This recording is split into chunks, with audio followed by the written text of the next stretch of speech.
اعوذ باللہ من الشیطان الرجیم بسم اللہ الرحمن الرحیم وصلی اللہ علی سیدنا محمد وآلہ الطیبین الطاہرین ولعنۃ اللہ علی اعدائہم اجمعین الی قیام یوم الدین اما بعد فقد قال اللہ سبحانہ وتعالی فی محکم کتابہ الکریم بسم اللہ الرحمن الرحیم وما خلقت الجن والانس الا لیعبدون۔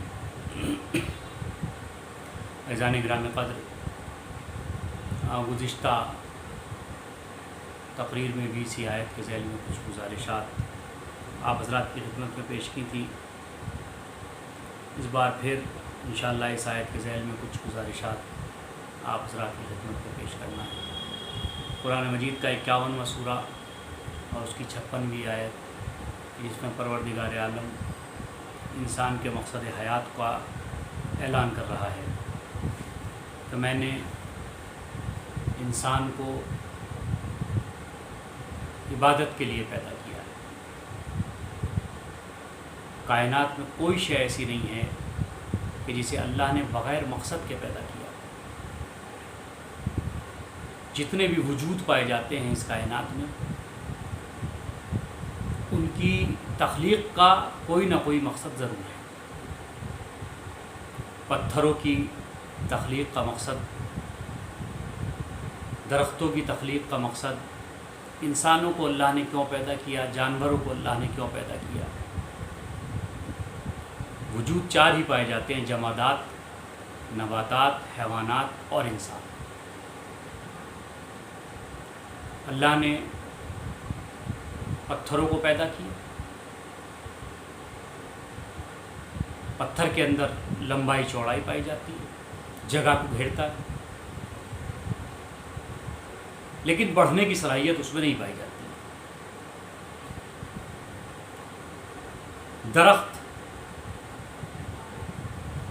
درخت کے اندر لمبائی چوڑائی بھی پائی جاتی ہے اور جگہ بھی گھیرتا ہے وہ، لیکن اس کے اندر ایک صفت اضافی ہے پتھر کے مقابلے میں، جسے نمو کہتے ہیں، بڑھنا کہتے ہیں۔ پتھر نہیں بڑھتا ہے مگر وہ بڑھتا ہے۔ ایک صفت کا اضافہ ہوا تو اس کے اندر بلندی آ گئی۔ حیوانات، جانوروں کے اندر بھی لمبائی چوڑائی پائی جاتی ہے، جگہ کو گھیرتے ہیں، بڑھنے کی صلاحیت بھی ہے اور شہوت بھی پائی جاتی ہے۔ یعنی ایک صفت کا اضافہ ہو رہا ہے اور اللہ نے ہر کسی کے لیے ایک مقصد معین کیا ہے۔ انسان، جس کے اندر لمبائی چوڑائی بھی پائی جاتی ہے اور مکان بھی گھیرتا ہے، جگہ بھی گھیرتا ہے، بڑھنے کی صلاحیت بھی ہے، مگر اللہ نے ایک چیز اضافی رکھی ہے، ایک شے اضافی رکھی ہے جس کا نام ہے عقل۔ جب عقل رکھی ہے اللہ نے تو ظاہر سی بات ہے کہ ایک صفت کے اضافے سے وجود بلند ہوتا جا رہا ہے۔ ایک صفت سے درخت پتھروں سے بلند ہے، ایک صفت کی وجہ سے جانور درختوں سے بلند ہے، اور ایک ہی صفت کی بنیاد پر انسان جانوروں سے بلند ہے۔ پتھر کی کامیابی یہ ہے کہ وہ درختوں پر قربان ہو جائے، اور درختوں کی قربانی یہ ہے کہ وہ حیوانات پر قربان ہو جائے، اور حیوانات کی کامیابی یہ ہے کہ وہ انسانوں پر قربان ہو جائے، اور انسان کی بلندی یہ ہے کہ وہ امر خدا پر قربان ہو جائے، حکم خدا پہ اپنی زندگی گزارے۔ کیوں؟ اس لیے کہ اللہ نے اسے عقل عطا فرمائی، جو کسی وجود کے پاس نہیں ہے وہ اس کے پاس ہے، اسی لیے اس کو اشرف المخلوقات کہا گیا ہے۔ یعنی تمام مخلوقات خدا میں جو اشرف ہے وہ انسان ہے۔ کیوں؟ اس لیے کہ اللہ نے اسے عقل سے نوازا۔ تو اب ظاہر سی بات ہے کہ پتھروں سے مکان بنے، درختوں کے ذریعے سے جانوروں کی زندگیاں بلند و بالا ہوئیں، اور دیگر مقامات پہ بھی درخت کام آتے ہیں۔ اسی طرح جانور بہت سے مقامات پہ کام آتے ہیں. تو سب کے اپنے اپنے مقصد ہیں، سب کی اپنی اپنی حیات ہے. لیکن انسان کو اللہ نے کیوں پیدا کیا ہے؟ تاکہ وہ اس کی عبادت کرے. اپنی عبادت کے لیے پیدا کیا ہے. پہچانے وہ کہ مجھے جو پیدا کیا ہے اللہ نے وہ اپنی عبادت کے لیے کیا. وما خلقت الجن والانس الا لیعبدون. عبادت کے لیے پیدا کیا ہے. تو اب ظاہر سی بات ہے کہ اگر عبادت کے لیے پیدا کیا ہے تو اب دیکھنا یہ ہے کہ عبادت خدا کی بارگاہ میں کس طرح کامیاب ہو سکتی ہے اور خدا ہماری عبادتوں سے کس طرح راضی ہو سکتا ہے. عبادت کے لیے سب سے پہلی چیز جو ضروری ہے وہ ہے معرفت اس پروردگار کی جس نے ہمیں پیدا کیا ہے. اس خدا کو ہم پہچانتے ہوں، اس خدا کی معرفت رکھتے ہوں جس نے ہمیں پیدا کیا ہے. اگر ہم اسے نہیں پہچانتے ہیں تو پھر عبادتوں کے بعد بھی ہماری زندگی میں پریشانیاں رہیں گی، ہماری زندگی میں وہ بات نہیں آ پائے گی جو خدا لانا چاہتا ہے. اس لیے کہ سجدے سے پہلے، عبادت سے پہلے اس خدا کو پہچاننا ضروری ہے کہ وہ کیسا ہے، وہ کہاں ہے، وہ ہم پر مہربان ہے یا نہیں ہے، وہ ہم سے محبت کرتا ہے یا نہیں کرتا ہے. یہ ساری چیزیں ہیں. اگر اس کے فیصلے سمجھ میں آ رہے ہیں تو سمجھو اس کی معرفت ہو رہی ہے. لیکن اگر انسان اس کے فیصلوں کو نہیں سمجھ پا رہا ہے تو اس کا مطلب یہ ہے کہ صرف اور صرف عبادت ایک رسمی طور پر ادا ہو رہی ہے، اس نے ابھی معرفت خدا کو حاصل نہیں کیا. معرفت خدا کے بعد انسان کی زندگی بلند و بالا ہو جاتی ہے. انسان کی زندگی میں بہاریں کب آتی ہیں؟ اس وقت آتی ہیں کہ جب وہ اپنے پروردگار کی معرفت کو حاصل کر لیتا ہے. خدا کی معرفت حاصل ہوتی ہے تو پھر عبادت کا انداز عجب ہوتا ہے، عبادت کا انداز نرالا ہوتا ہے. کسی نے پوچھا تھا کہ یا علی، جس کی آپ عبادت کرتے ہیں کیا آپ نے اسے دیکھا ہے؟ مولا نے فرمایا کہ علی اس کی عبادت ہی نہیں کرتا جسے دیکھا نہ ہو. لیکن بحقائق الایمان، میں نے ایمان کی حقیقتوں سے اپنے پروردگار کو محسوس کیا ہے. دیکھیے مولا کائنات کا یہ جملہ، اور اس جملے سے آپ میرے مولا کی زندگی میں معرفت خدا کے تمام نظارے محسوس کر سکتے ہیں کہ جو مولا نے یہ جملہ فرمایا ہے وہ مولا کے عمل سے جدا نہیں ہے. اس لیے کہ جو کہا جا رہا ہے وہ معرفت کے ساتھ کہا جا رہا ہے. معرفت خدا ہے، خدا کو پہچانوایا ہے میرے مولا نے. میرے مولا نہ ہوتے تو کون ذات تھی جو خدا کو پہچانواتی؟ میرے مولا نے خدا کو پہچانوایا کہ اس خدا کو پہچانو جس نے تمہیں پیدا کیا. دین شروع ہی ہوتا ہے اس خدا کی معرفت سے جس نے تمہیں پیدا کیا. ایمان کی حقیقتوں سے اسے پہچاننے کی کوشش کیجیے. آپ اپنے وجود پہ نظر ڈالو. یہ مولا کا جملہ نہیں ہے، من عرف نفسہ. جس نے اپنے نفس کو پہچان لیا اس نے اپنے خدا کو پہچان لیا. یہ مولا کا جملہ نہیں ہے تو کس کا جملہ ہے؟ مولا سے بہتر کون خدا کو پہچانوا سکتا ہے؟ جو خود راز پروردگار ہو، جو خود مرضی پروردگار کا مالک بن گیا ہو ہجرت کی رات. خدا اتنی محبت کرتا ہو کہ اپنی مرضیاں عطا کر دے. وہ میرے مولا سمجھا رہے ہیں. اس خدا کو پہچانو، اس کی معرفت حاصل کرو، اس کے بعد عبادت کرو. ظاہر سی بات ہے کہ اگر کسی کو تکلیف ہو جائے تو اس تکلیف کے عالم میں انسان، عبادت تو بہت بڑی بات ہے، کوئی ذکر کرنے سے بھی معذور ہوتا ہے. لیکن وہ تیر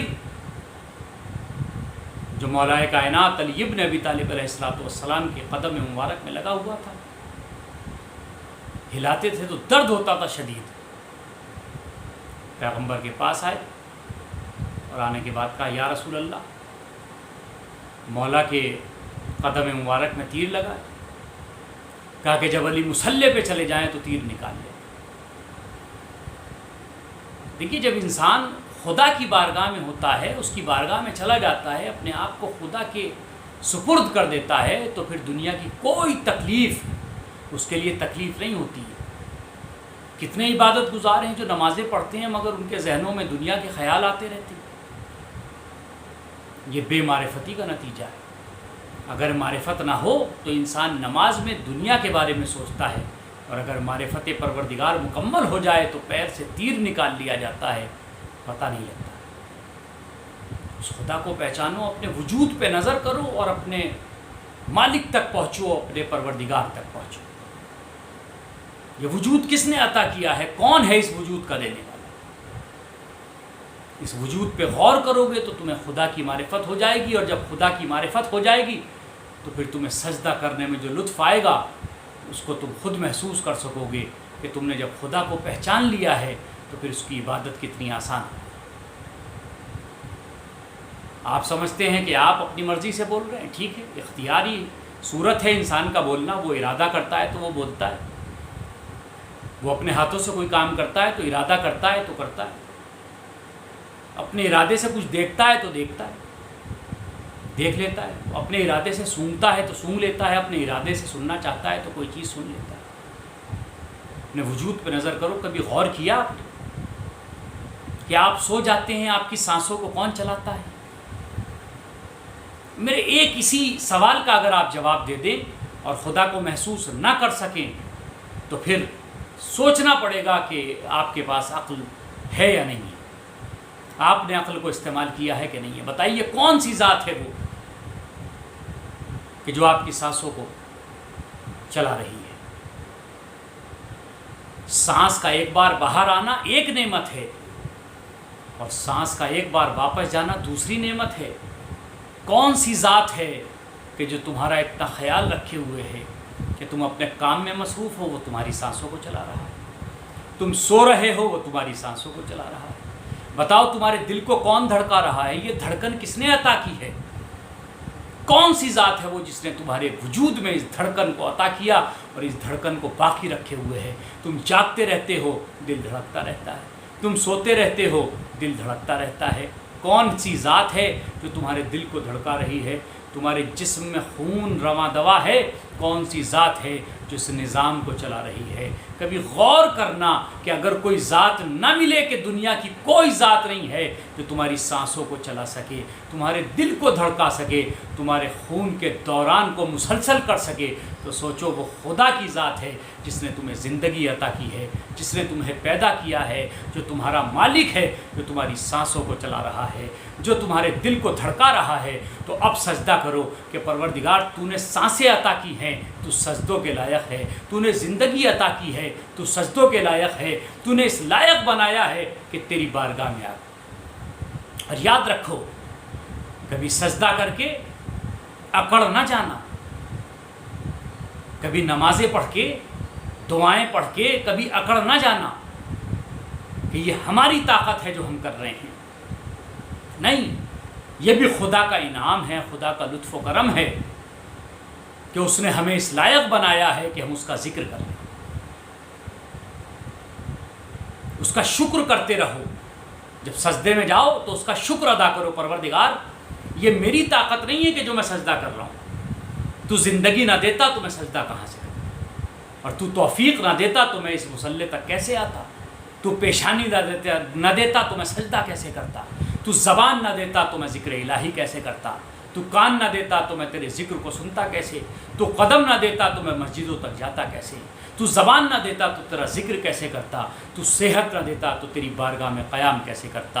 اس کا مطلب یہ ہے کہ ہر کامیابی کا محور وہ پروردگار کی ذات ہے جس نے ہمیں پیدا کیا ہے۔ اس کی معرفت کے ساتھ جب انسان سجدے میں چلا جاتا ہے تو اس کی دنیا بھی کامیاب ہو جاتی ہے، اس کی آخرت بھی کامیاب ہو جاتی ہے۔ یوں ہی میرے مولا نے اپنی کامیابی کا اعلان نہیں کیا تھا، میرے مولا نے علی ابن ابی طالب علیہ السلام، میرے مولا، میرے آقا، یوں ہی اپنی کامیابی کا اعلان نہیں کر رہے ہیں، آخری سجدے میں اعلان کیا، فزت ورب الکعبہ، رب کعبہ کی قسم میں کامیاب ہو گیا۔ کوئی ہے اس دنیا میں، اس کائنات میں جو یہ اعلان کرے میں کامیاب ہو گیا؟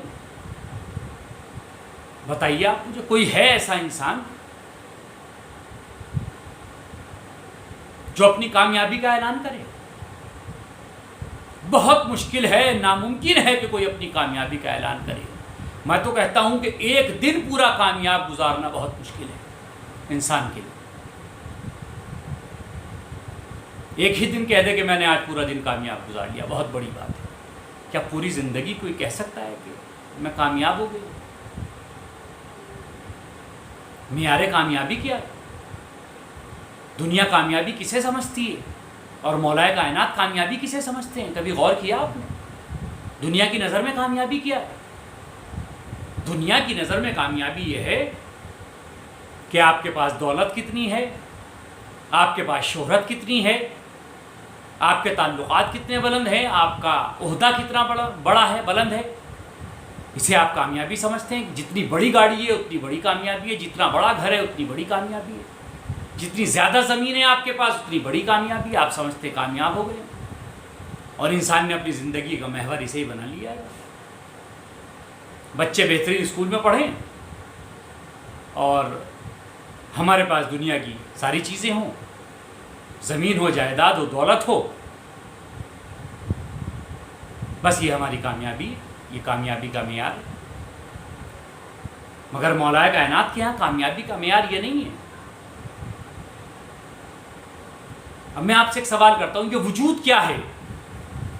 یہ وجود سر سے لے کے پیر تک امانت الہی ہے کہ نہیں؟ اگر آپ یہ سمجھتے ہو کہ یہ آپ کا وجود ہے، اپنا وجود ہے آپ کا، یہ آپ کا اپنا نہیں ہے۔ اگر آپ کا اپنا ہے تو بتائیے، آنکھوں کو آپ نے بنایا ہے، ناک کان آپ نے بنائے ہیں، ہاتھوں کو آپ نے بنایا ہے، زبان کو آپ نے بنایا ہے، چیز تو بنانے والے کی ہوتی ہے نا۔ یہ مائک کس نے بنایا ہے؟ تو جس نے بنایا ہے اس کا ہے نا۔ بہت توجہ چاہ رہا ہوں میں آپ سے، یہ جس نے بنایا ہے مائک، یہ اس کا ہے نا۔ آپ کے پاس تو بطور امانت ہے۔ اور اس مائک کا کام کیا ہے؟ اس مائک کا کام یہ ہے کہ یہ کم آواز کو زیادہ کر کے دور تک پہنچائے۔ تو جب تک یہ اس بات کو پورا کر رہا ہے، اپنے خالق کے مقصد کو پورا کر رہا ہے، جب یہ کام کرنا چھوڑ دے گا تو یہ مر جائے گا، چونکہ اس نے اپنے خالق کے مقصد کو پورا کرنا چھوڑ دیا۔ انسان کو پروردگار نے پیدا کیا، اس کا مقصد کیا ہے؟ اس کا مقصد ہے کہ وہ عبادت کرے۔ اگر وہ عبادت نہیں کر رہا ہے تو اس کا مطلب ہے جیسے مائک اپنے خالق کے مقصد کو چھوڑ کر ختم ہو گیا ہے، ایسے انسان بھی جس مقصد کے لیے پیدا کیا گیا ہے، اگر اس مقصد کو پورا نہیں کر رہا ہے تو وہ بھی ختم ہو گیا ہے۔ تو یہ وجود کس نے دیا ہے؟ یہ ہمارا نہیں ہے وجود، یہ تو پروردگار کا ہے وجود، امانت الہی ہے وجود ہی۔ مولا اعلان کر رہے ہیں میں کامیاب ہو گیا۔ کامیابی کا معیار کیا ہے مولا کی نظر میں؟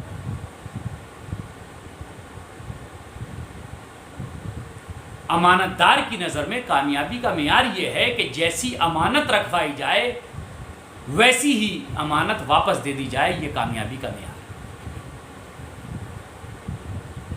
جیسی امانت دی گئی ہے، مولا نے فرمایا فزت ورب الکعبہ، رب کعبہ کی قسم میں کامیاب ہو گیا۔ سجدے کی حالت میں ضربت لگی ہے، عبادت کی حالت میں ضربت لگی ہے، اور مولا اپنی کامیابی کا اعلان کر رہے ہیں۔ جب اللہ نے وجود عطا کیا تھا، کتنا پاک و پاکیزہ تھا، کتنا طیب و طاہر تھا؟ کبھی غور کیا آپ نے کہ یہ وجود کتنا طیب و طاہر تھا، کتنا پاک و پاکیزہ تھا یہ وجود جب میرے پروردگار نے یہ عطا کیا تھا؟ جب دنیا میں آئے تھے آپ تو آنکھیں کتنا پاک تھیں؟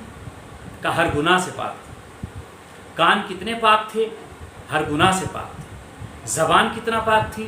ہر گناہ سے پاک تھی۔ ہاتھ کتنے پاک تھے؟ ہر گناہ سے پاک تھے۔ پیر کتنے پاک تھے؟ ہر گناہ سے پاک تھے۔ ذہن کتنا پاک تھا؟ ہر گناہ سے پاک تھا۔ گویا کہ پورا طیب و طاہر وجود پروردگار نے عطا کیا تھا، اور یہ وجود ہے امانت الہی۔ تو کامیابی کا معیار یہ ہے کہ جیسا اس نے دیا تھا ویسا اگر لوٹا دیا جائے تو آپ کو حق ہے کہ آپ یہ کہیں کہ میں کامیاب ہو گیا۔ مولا کائنات علی ابن ابی طالب علیہ السلام اسی لیے اعلان فرما رہے ہیں کہ میں کامیاب ہو گیا ہوں۔ کیوں؟ اس لیے کہ مولا بتانا چاہتے ہیں پروردگار جیسے تو نے ہاتھ دیے تھے ویسے واپس لوٹا رہا ہوں، جیسے تو نے کان دیے تھے ویسے واپس لوٹا رہا ہوں، جیسی تو نے آنکھیں عطا کی تھی واپس لوٹا رہا ہوں، جیسی تو نے زبان عطا کی تھی ویسی واپس لوٹا رہا ہوں۔ پروردگار جیسا پاک و پاکیزہ وجود تو نے عطا کیا تھا ویسا تیری بارگاہ میں واپس لوٹا رہا ہوں، تو مجھے حق ہے کہ میں اعلان کروں میں کامیاب ہو گیا۔ مولا کائنات نے اپنے وجود کو ایسا ہی پروردگار کی بارگاہ میں لوٹا دیا۔ پروردگار یہ آنکھیں تیری اطاعت سے کبھی خالی نہیں رہی، یہ زبان تیری اطاعت سے کبھی خالی نہیں رہی، یہ کان تیرے ذکر سے کبھی خالی نہیں رہے، یہ دل ہمیشہ تیری یاد میں دھڑکتا رہا۔ میں نے جو کیا اس لیے کیا تاکہ تو راضی ہو جائے، تاکہ تو خوش ہو جائے، تیری اطاعت میں میں نے اپنی زندگی کو گزار دیا ہے۔ تو یاد رکھیں آپ، عبادت اطاعت کے ساتھ ہوتی ہے۔ خدا کی اطاعت کرتے چلے جاؤ اور اپنی عبادتوں کو قبول کرواتے چلے جاؤ۔ مولا کائنات نے اپنی زندگی میں عبادتوں کے مفہوم کو بدل کے رکھ دیا۔ کیا آپ کو یاد ہے کہ مولا کائنات کا دستور تھا ظاہری حکومت میں بھی خاص طور سے؟ پوری زندگی یہی دستور رہا مولا کا، اور ظاہری خلافت اور حکومت میں کوفے میں یہی دستور رہا مسلسل کہ رات کے سناٹے میں لوگوں کے گھروں تک ان کی ضرورت کی اشیاء پہنچانا میرے مولا کی ذمہ داری تھی۔ میں کہوں گا مولا اعلان کر دے، لوگ آ کے آپ کے دروازے سے لے جائیں گے۔ مولا کہیں گے نہیں، حاکم کی ذمہ داری ہے کہ وہ رعایا کی ضرورتوں کو پورا کرے۔ تھوڑی سی مدد کر کے فیس بک پر تصویر لگانے والے لوگ اور ہیں، اور رات کے سناٹے میں خدا کو راضی کر کے، خدا کو راضی کرنے کے لیے مخلوق کی مدد کرنے والے اور ہیں۔ وہ ذات میرے مولا کی ذات ہے۔ کوئی بھوکا نہ رہے، کوئی پیاسا نہ رہے، کوئی ضرورت مند اپنی ضرورتوں سے پریشان نہ ہو۔ میرے مولا نے سب کی پریشانیوں کو دور کیا اور ایک بہترین نظام قائم کیا کہ بتاؤ میرے دور حکومت میں کوئی ہے جو بھوکا سویا ہو؟ بتائیے مولا کائنات کا کتنا بڑا جملہ ہے، کوئی یہ کہہ سکتا ہے؟ مولا نے کتنا بڑا جملہ کہا ہے، بتاؤ میری حکومت میں کوئی ہے کہ جو بھوکا سویا ہو، جو بغیر چھت کے سویا ہو، جو بغیر لباس کے رہا ہو؟ کوئی ہے جس نے مجھ سے کمتر غذا کھائی ہو؟ میں حاکم ہوں مگر میں نے تم سے کمتر غذا کھائی ہے، تاکہ کوئی یہ نہ کہے کہ علی حاکم تھے تو بہترین غذائیں کھاتے تھے اور ہم غریب تھے تو ہمارے پاس غذائیں نہیں۔ مولانا کا نظام حکومت یہ ہے کہ پہلے رعایا کو تمام ضرورتیں فراہم کرو، اس کے بعد اپنی ضرورت کی طرف متوجہ ہو۔ یہ کردار اسی کا ہو سکتا ہے کہ جس کی عبادت معرفت کے ساتھ ہو۔ مولا کائنات نے اپنی زندگی میں جو اعلان کیا تھا کہ کوئی ہے جو میری دوری حکومت میں بھوکا سویا ہو، پیاسا سویا ہو، کوئی پریشان حال ہو، بتاؤ کیوں؟ اس لیے کہ وہ عدل کی حکومت تھی۔ امامت جب حکومت کرے گی تو یہی نرالا انداز ہوگا، ہر ایک کو اس کا حق دے دیا جائے گا، کوئی پریشان نہ رہے گا، کوئی ظلم نہیں ہوگا، عدل ہی عدل ہوگا، نظام ہی نظام ہوگا، اسلام ہی اسلام ہوگا۔ انشاءاللہ 12ویں علی کا جب ظہور ہوگا انشاءاللہ عجل اللہ تعالیٰ فرجہ الشریف، تو ایسی ہی حکومت قائم ہوگی کہ جیسی اس زمانے میں حکومت تھی کہ جس میں نہ کوئی بھوکا رہ رہا تھا، نہ کوئی بغیر لباس کے تھا، نہ کوئی بغیر چھت کے تھا۔ کیوں؟ اس لیے کہ معصوم کی حکومت ہی ایسی ہوتی ہے کہ جس میں عدل و انصاف کے ساتھ حکومت کو قائم کر دیا جائے۔ تو ضروری ہے کہ ہم عبادت کریں اس کی معرفت کے ساتھ، اس خدا کو پہچانتے چلے جائیں اور اس کی عبادت کرتے چلے جائیں۔ مولا کائنات نے اپنی زندگی میں اپنے عمل سے بتایا کہ مخلوق کی مدد کرتے چلے جاؤ، اللہ تمہاری تمام عبادتوں کو قبول کرتا چلا جائے گا۔ اس لیے کہ مخلوق کی مدد کرنا ایک ایسی عبادت ہے، اتنا عظیم شرف ہے کہ جو ہر انسان کو حاصل نہیں ہوتا۔ جو خدا کی معرفت رکھتا ہے وہ اس کے بندوں کی مدد کرتا ہے، اس کے بندوں کے کام آتا ہے۔ اپنی زندگی میں اپنے بندوں کے کام آنے کی کوشش کرو، اپنے خدا کے بندوں کے کام آنے کی کوشش کرو، اس لیے کہ جو مخلوق خدا پہ رحم کرتا ہے پروردگار بھی اس پہ رحم کرتا چلا جاتا ہے۔ عزیزان گرامی، محسوس کرو کہ اس پریشانی کی دنیا میں بھی کون ہے جو تمہاری زندگی کو سکون عطا کرتا ہے؟ وہ تمہارا پروردگار ہے۔ اس کی معرفت حاصل کرتے چلے جاؤ اور اس کی بارگاہ میں سر جھکاتے چلے جاؤ۔ مولا کائنات نے مثال قائم کی ہے کہ دیکھو زندگی ایسے گزارو کہ تمہاری زندگی کا ہر لمحہ پروردگار کی بارگاہ میں عبادت بن جائے۔ کسی بھوکے کی آواز سنی بے چین ہو جاتے تھے میرے مولا پریشان ہو جاتے تھے، کوئی بھوکا ہے کوئی پیاسا ہے۔ مگر عزیزو، آپ نے غور کیا کہ جو میرے مولا علی بھوکے اور پیاسوں کی آواز سن کے تڑپ جاتے تھے، انہی کی بیٹیاں جب اسی کوفے کے بازار میں لٹ کے آئی ہیں تو لوگ صدقے کے خرمے پھینک رہے تھے، اور علی کی بیٹی فرماتی تھی اے کوفے کی بے حیا عورتوں، ہم پر صدقہ حرام ہے، ہم علی کی بیٹیاں ہیں۔ عزیزو، اپنی زندگی میں حرام اور حلال کا خیال رکھنا، حالات کتنے بھی خراب ہو جائیں مگر کبھی حرام پہ سمجھوتا نہ کرنا۔ ارے کربلا میں جو اسر عاشور شہید ہو گئے ان کی بھوک اور پیاس تو ختم ہو گئی تھی، کوئی بتا سکتا ہے مجھے علی کی بیٹیاں کب تک پیاسی رہیں، میری شہزادیاں کب تک پیاسی رہیں اور کوفے کے بازار میں صدقے کی خرمیں پھینکی جا رہی ہیں؟ مگر کہا کہ نہیں، ہم پہ صدقہ حرام ہے۔ مرتبہ جناب سکینہ نے جناب زینب کا دامن پکڑ کے کہا پھوپھی اماں مجھے پیاس مارے ڈالتی ہیں۔ ایک خاتون نے چھت سے دیکھا کہ ایک بچی پانی مانگ رہی، دوڑی ہوئی اپنی مالکہ کے پاس گئی اور جانے کے بعد کہا کہ ایک بچی ہے جو پیاسی ہے اور قافلہ ہے لٹا ہوا۔ وہ بی بی کہتی ہے کہ میری شہزادیوں نے منع کیا تھا کہ لٹے ہوئے قافلے سے خبردار رہنا۔ کہ نہیں بی بی، ایک بچی بہت پیاسی ہے اور قیدی بڑے شریف معلوم ہوتے ہیں، آپ چلیے اور ان کو پانی پلا دیجیے۔ اس بی بی نے پانی لیا اور پانی لینے کے بعد